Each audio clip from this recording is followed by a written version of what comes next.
အားလုံးပဲမင်္ဂလာပါခင်ဗျာကျွန်တော်ကတော့တမျိုးဖြစ်ပါတယ်ခင်ဗျာပြီးခဲ့တဲ့အပိုင်းမှာ system thinking နဲ့ holistic analysis အကြောင်းကိုကျွန်တော်တို့လေ့လာခဲ့ပြီးဖြစ်ပါတယ်အဲ့ဒီအပိုင်းရဲ့အထူးက message ကပြဿနာတစ်ခုကိုလူတစ်ယောက်တည်းအဖြစ်အပျက်တစ်ခုတည်းနဲ့မရှင်းနိုင်ဘူးဆိုတဲ့အကြောင်းအရာဖြစ်ပါတယ်ဒီနေ့အပိုင်းမှာတော့နိုင်ငံတကာနိုင်ငံရဲ့ကံကြမ္မာကိုလူတွေကဆုံးဖြတ်တာလားဒါမှမဟုတ်စနစ်တွေကဆုံးဖြတ်တာလားဆိုတဲ့မေးခွန်းကိုအဖြေရှာကြည့်ဖို့ဖြစ်ပါတယ်ခင်ဗျာဆိုတော့ခေါင်းဆောင်ကောင်းတစ်ယောက်ရှိရင်အားလုံးပြောင်းလဲနိုင်သလားဒီမေးခွန်းကိုလူအများစုကစိတ်ဝင်စားကြပါတယ်ခေါင်းဆောင်ကောင်းတစ်ယောက်တက်လာရင်နိုင်ငံကောင်းလာမယ်လူဆိုးတစ်ယောက်ကြောင့်နိုင်ငံပြတ်တယ်ဒီလိုစကားတွေကိုကျွန်တော်တို့မြန်မာနိုင်ငံရဲ့အတိုင်းဝိုင်းတွေကြားမှာမကြာခဏကြားရတတ်ပါတယ်ဒီအမြင်မှာအမှန်တရားတချို့တစ်ဝက်ရှိပါတယ်ဥပမာခေါင်းဆောင်တွေဟာမူဝါဒတွေချနိုင်တယ်ဆုံးဖြတ်ချက်တွေချနိုင်တယ်လူတို့ကိုဥဆောင်နိုင်ပါတယ်ဒါပေမဲ့နိုင်ငံရေးသိပ္ပံကမေးခွန်းတစ်ခုထပ်မေးပါတယ်ခေါင်းဆောင်ကောင်းတစ်ယောက်ကမကောင်းတဲ့စနစ်ထဲမှာဘယ်လောက်အထိလုံနိုင်မလဲဆိုတဲ့မေးခွန်းဖြစ်ပါတယ်ဒီမေးခွန်းရဲ့အဖြေကိုကျွန်တော်တို့ဥပမာတစ်ခုနဲ့စဉ်းစားကြည့်ရအောင်ပါဘောလုံးအသင်းတစ်သင်းမှာကမ္ဘာအကောင်းဆုံးနီးပြတစ်ယောက်ရောက်လာတယ်ဒါပေမဲ့ကစားသမားတွေမလုံလောက်ဘူးရေးကျင်ရေးစနစ်ကမကောင်းဘူးဆေးဘက်ဆိုင်ရာအထောက်အပံ့မရှိဘူးလူငယ်အကယ်ဒမီမရှိဘူးဘန်နာရေးအခက်အခဲကြီးကြီးမားမားရှိတယ်ဒီလိုအခြေအနေမှာနီးပြကောင်းတစ်ယောက်တည်းနဲ့အသင်းကိုကမ္ဘာချန်ပီယံဖြစ်အောင်လုပ်နိုင်မလား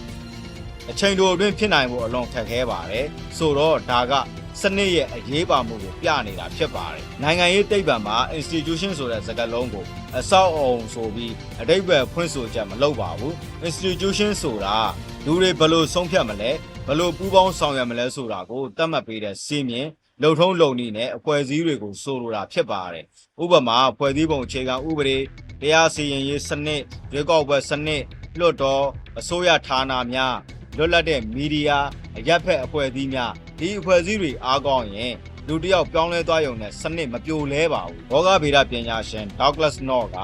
institution are the rules of the game လို့ပြောခဲ့ပါတယ်သူဆိုလိုတဲ့အဓိပ္ပာယ်ကလူတွေဘယ်လိုဆုံးဖြတ်ကြမလဲဘယ်လိုရှင်ပြိုင်ကြမလဲဘယ်လိုပူးပေါင်းကြမလဲဆိုတာကို institution တွေကပုံဖော်ပေးတယ်လို့ဆိုလိုတာဖြစ်ပါတယ်ဥပမာအားကစားပွဲတစ်ခုမှာဒိုင်လူကြီးစီးမြင်ပြိုင်ပွဲစနစ်ဓာတ်တွေမရှိရင်ကစားသမားကောင်းတွေရှိနေလေပြိုင်ပွဲကတရားမျှတဖို့ခက်ပါတယ်နိုင်ငံတနိုင်ငံလည်းဒီလိုပါပဲဒီနေရာမှာအထင်မလွဲစေချင်တဲ့အချက်ရှိပါတယ်အဲ့ဒါက system thinking ပြောလို့လူတစ်ယောက်ချင်းစီကအရေးမကြီးဘူးလို့ဆိုလိုတာမဟုတ်ပါဘူးတကယ်တော့ခေါင်းဆောင်ကောင်းတွေဟာစနစ်ကိုပြင်ဆင်ဖို့အခွင့်အရေးတွေဖန်တီးပေးနိုင်တယ်လို့မကောင်းတဲ့ခေါင်းဆောင်တွေကလည်းစနစ်ကိုအားနည်းသွားအောင်လုပ်နိုင်ပါတယ်ဒါပေမဲ့အရေးကြီးတဲ့မေးခွန်းကဒီအပြောင်းအလဲကလူတစ်ယောက်မရှိတော့ရင်ဆက်တည်ကြနိုင်သလားဆိုတာဖြစ်ပါတယ်အဖြေကခိုင်မာတဲ့ institution ရှိမှသာရေရှည်တည်တတ်နိုင်မှာဖြစ်ပါတယ်နောက်ထပ်ဥပမာတစ်ခုကြည့်ရအောင်ပါခေါင်းဆောင်ကောင်းတစ်ယောက်ကိုတစ်ပင်တစ်ပင်အဖြစ်စဉ်းစားကြည့်ပါ institution ကိုမြေစီလွာလို့စဉ်းစားကြည့်ပါတစ်ပင်ကောင်းတစ်ပင်ဟာမြေစီလွာမကောင်းရင်ကြားရှင်းမရှင်းတန်နိုင်ပါဘူးတစ်ဖက်မှာမြေစီလွာကောင်းရင်တစ်ပင်အသစ်တွေဇက်တိုက်ရှင်းတန်နိုင်ပါတယ်နိုင်ငံရေးမှာလည်းရေရှည်တိုးတက်မှုဆိုတာလူတစ်ယောက်တည်းကိုမှီခိုတာထက်လူကောင်းတွေဇက်တိုက်ပေါ်ထွန်းလာနိုင်တဲ့ institution တွေတည်ဆောက်နိုင်ဖို့ပိုအရေးကြီးပါတယ်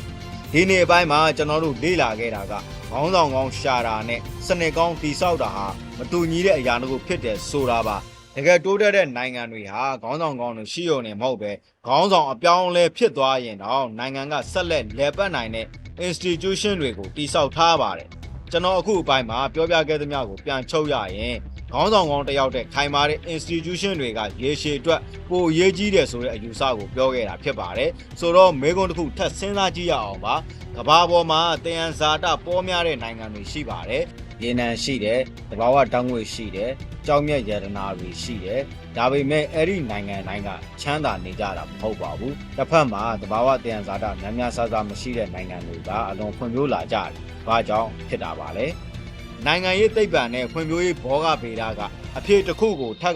ကပေးထားတာကတော့အဓိကကွာခြားချက်က institution ဖြစ်နိုင်တယ်လို့ဆိုပါတယ် institution ဆိုတာကအားကစားပွဲတစ်ပွဲနဲ့တူညီပါတယ်ကစားသမားတွေကောင်းုံနဲ့မလုံလောက်ပါဘူးစီးမြင့်တွေရှင်းလင်းရမယ်ဒိုင်လူကြီးကမျှတရမယ်စီကံဖောက်ရင်အရေးယူရမယ်အနိုင်ရသူကိုလက်ခံနိုင်တဲ့ယုံကြည်မှုရှိရမယ်ဒါမှပြိုင်ပွဲကတရားမျှတမယ်နိုင်ငံတနိုင်ငံမှာလည်းအလားတူပါပဲဥပဒေကိုလူတိုင်းလေးစားသလားစီးမြင့်တွေကိုလူတိုင်းတန်းတူလိုက်နာရသလားအဖွဲ့အစည်းတွေကတာဝန်ခံမှုရှိသလားဒီမေးခွန်းတွေက institution ရဲ့အခြေအသွေးကိုတိုင်းတာတဲ့မေးခွန်းတွေဖြစ်ပါတယ် လူအများစုကလူကောင်းတစ်ယောက်တက်လာရင်အားလုံးအဆင်ပြေသွားမယ်လို့မျှော်လင့်တတ်ပါတယ်ဒါပေမဲ့စဉ်းစားကြည့်ပါလူကောင်းတစ်ယောက်ရှိတယ်ဒါပေမဲ့အချက်လက်မှန်မှန်မရဘူးကျွမ်းကျင်တဲ့ဝန်ထမ်းတွေမရှိဘူးဖွဲ့စည်းတွေအချင်းချင်းမပူးပေါင်းဘူးဥပဒေတွေမရှင်းလင်းဘူးဒီလိုအခြေအနေမှာဆုံးဖြတ်ချက်ကောင်းတစ်ခုကိုအကောင့်ထဲပေါ်ဖို့အလွန်ခက်ပါတယ်ဒါကြောင့်နိုင်ငံရေးပညာရှင်တွေက good people need good institution လို့ပြောကြတာဖြစ်ပါတယ်ဒီနေရာမှာနောက်ထပ်အရေးကြီးတဲ့အယူဆတစ်ခုက Pax Dependence ဖြစ်ပါတယ်အတိတ်ဘယ်ကအတိတ်ကရွေးချယ်ခဲ့တဲ့လမ်းကြောင်းတွေဟာဒီနေ့ဆုံးဖြတ်ချက်တွေအပေါ်တက်ရောက်နေတတ်တယ်လို့ဆိုလိုတာဖြစ်ပါတယ်ဥပမာမြို့တစ်မြို့မှာလမ်းမတစ်ခုကိုနှစ်ပေါင်းများစွာအသုံးပြုလာတယ်နောက်ပိုင်းပိုကောင်းတဲ့လမ်းတစ်ခုရှိလာပြီမဲ့အဟောင်းကိုပဲဆက်သုံးနေကြပါတယ်အကြောင်းကလူတွေရဲ့အလေးအကျင့်ရင်းနှီးမြှုပ်နှံမှုစနစ်ဟောင်းနဲ့အဆင်ပြေမှုတွေကြောင့်ဖြစ်နိုင်ပါတယ်နိုင်ငံရေးစနစ်တွေလည်းတခါတရံတမိုင်းကြောင်းနဲ့လမ်းကြောင်းအတိုင်းဆက်ရွေ့နေတတ်ကြပါတယ်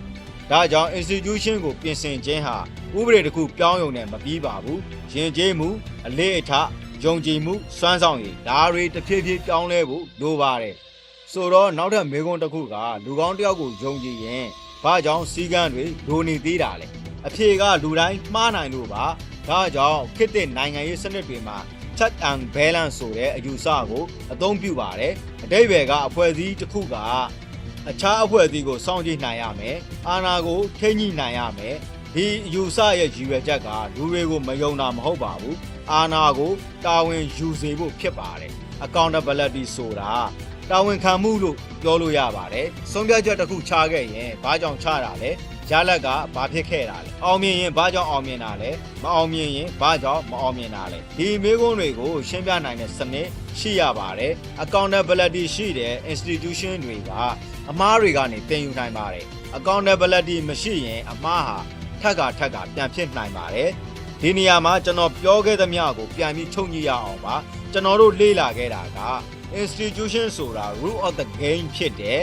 လူတယောက်တည်းနဲ့မလုံလောက်ဘူး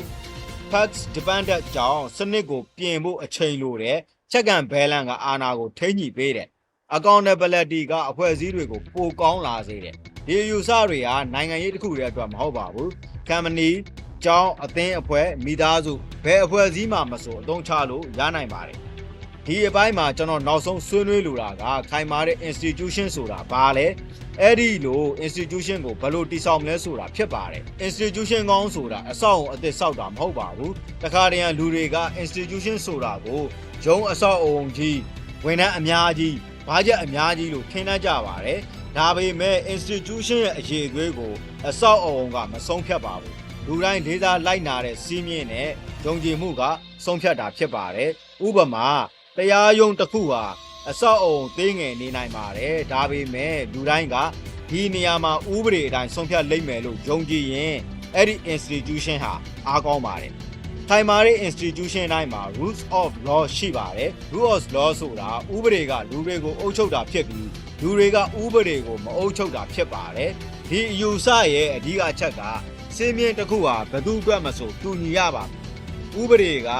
လူပေါ်မူတည်ပြီးပြောင်းလဲမသွားသင့်ပါဘူးဒါဟာလူတစ်ယောက်ကောင်းတာထက်စနစ်ကတရားမျှတဖို့အရေးကြီးကြောင်းပြသနေတာဖြစ်ပါတယ်နောက်တစ်ခုက transparency ဖြစ်ပါတယ်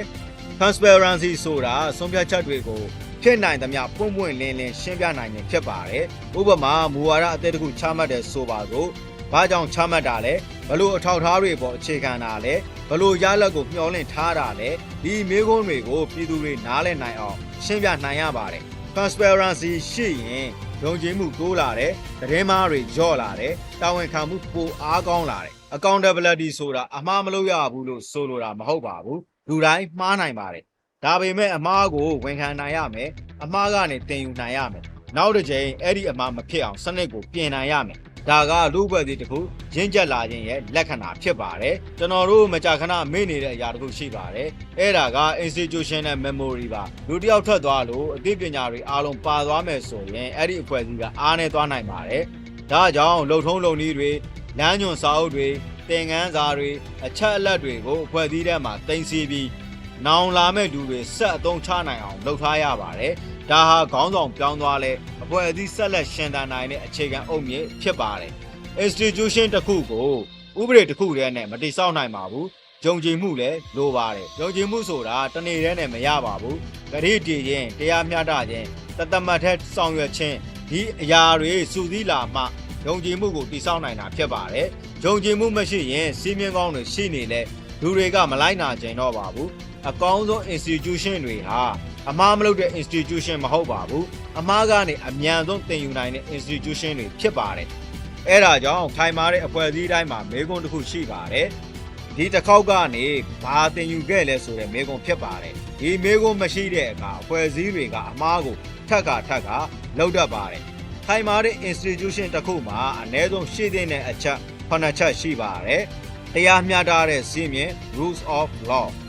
ပွင့်လင်းမြင်သာမှု transparency တာဝန်ခံမှု accountability အပြန်အလှန်ထိန်းညှိမှု check and balance အဖွဲ့အစည်းရဲ့မှတ်ဉာဏ် institution memory ပြည်သူနဲ့အဖွဲ့အစည်းကြားယုံကြည်မှု trust အမှားကနေတင်ယူနိုင်တဲ့ယဉ်ကျေးမှု learning culture ဒီ9ချက်ဟာအစိုးရတစ်ခုတည်းအတွက်မဟုတ်ပါဘူးနိုင်ငံရေးပါတီကုမ္ပဏီတက္ကသိုလ်လူအဖွဲ့အစည်းပရိဒအဖွဲ့ဘယ်အဖွဲ့အစည်းမှမဆိုရှိတဲ့အချက်တွေဖြစ်ပါတယ်ဒီနေ့အပိုင်းကို Peter Drucker ရဲ့အတွေးတစ်ခုနဲ့အဆုံးသတ်ချင်ပါတယ် Culture is strategy for breakfast ဒီစကားက